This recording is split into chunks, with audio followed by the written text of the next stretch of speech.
जब श्री भगवान के अवतार लेने का समय निकट आ गया तो नक्षत्रगण अत्यंत शुभ हो गए। रोहिणी नक्षत्र भी, जो फलित ज्योतिष के अनुसार शुभ माना जाता है, प्रबल था। रोहिणी ब्रह्मा के प्रत्यक्ष संचालन के अंतर्गत माना जाता है।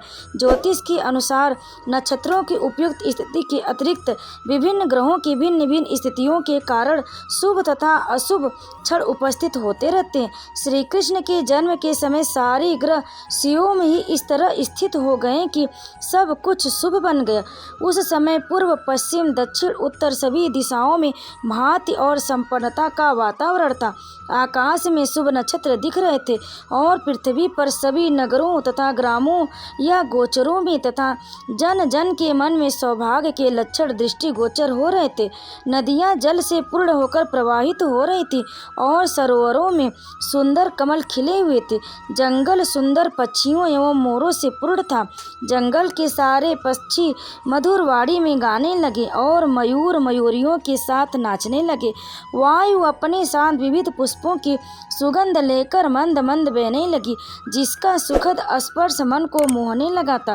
जो ब्राह्मण अग्नि में यज्ञ करने के अभ्यस्त थे, उन्हें आहुति के लिए अपने अपने घर अत्यंत सुहावने लगने लगे। आसुरी राजाओं के उत्पातों के कारण ब्राह्मणों के घरों में हवन आदि यज्ञ लगभग बंद हो चुके थे, किंतु अब उन्हें शांतिपूर्वक यज्ञादि करने के अवसर प्राप्त हो रहे थे। यज्ञों पर प्रतिबंध लगने के कारण ब्राह्मण मनसा वाचा कर्मणा अत्यंत दुखी थे, किंतु श्री कृष्ण के जन्म के समय उन सबके मन स्वयं ही प्रसन्नता से पूर्ण हो गए, क्योंकि उन्हें आकाश में श्री भगवान के जन्म लेने की घोषणा करने वाली दिव्य वाणी गुंजरित होती सुनाई दे रही थी। गंधर्व और किन्नर लोक के वासी गाने लगे तथा सिद्ध और चारण लोक के वासी श्री भगवान की सेवा में प्रार्थनाएं करने लगे। स्वर्ग लोक में देवता अपनी अपनी पत्नियों तथा विद्याधर अपनी अपनी पत्नियों के साथ नाचने लगे। ऋषि मुनि तथा देवता प्रसन्न होकर फूल बरसाने लगे। समुद्र तट पर हल्की हल्की तरंगों की ध्वनि सुनाई दे रही थी और समुद्र के ऊपर आकाश में बादल थे जो मोहक गर्जना करने लगे।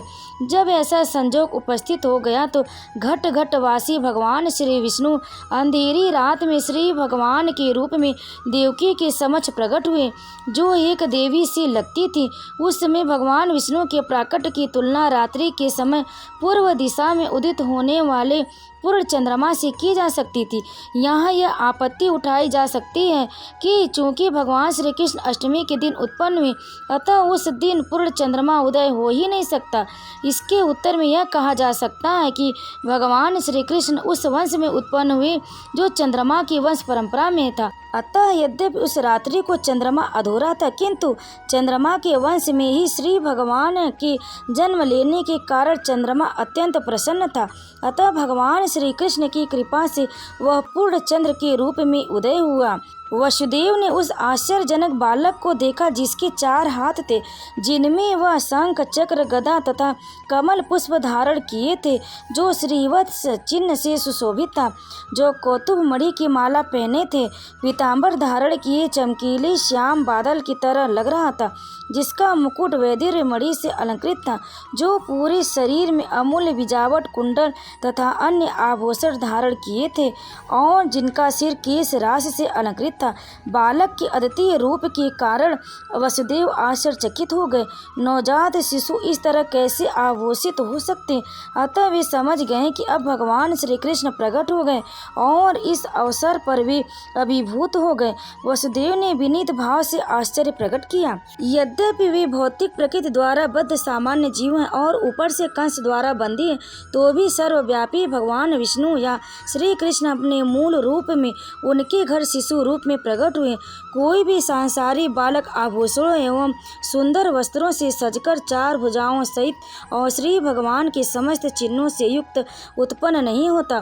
वसुदेव बारंबार उस बालक को निहार रहे थे और विचार कर रहे थे कि इस शुभ बेला को किस तरह मनाएं। वे सोचने लगे, सामान्यतः जब पुत्र उत्पन्न होता है तो लोग उस अवसर पर खुशियां मनाते, और एक मैं हूँ कि मेरे घर बंदी होते हुए भी श्री कृष्ण ने मेरे घर जन्म लिया।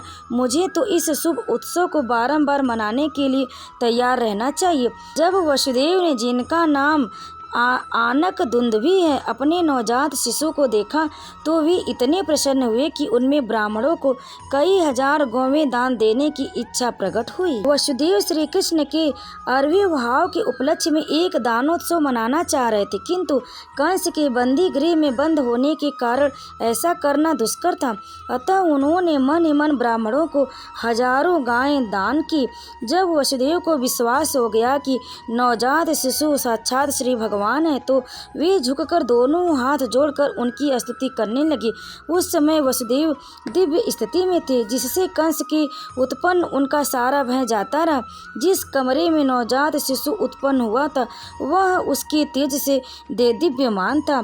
तब वसुदेव ने प्रार्थना करनी आरंभ की, हे श्री भगवान, मैं जानता हूँ कि आप कौन हैं। आप समस्त जीवों के परमात्मा तथा परम सत्य श्री भगवान हैं। आप अपने ही शाश्वत रूप में प्रकट हुए हैं, जिसका हम प्रत्यक्ष अवलोकन कर रहे हैं। मैं जानता हूँ कि आप मुझे कंस के भय से मुक्त कराने के लिए प्रकट हुए हैं। आप इस भौतिक जगत से संबंधित नहीं हैं।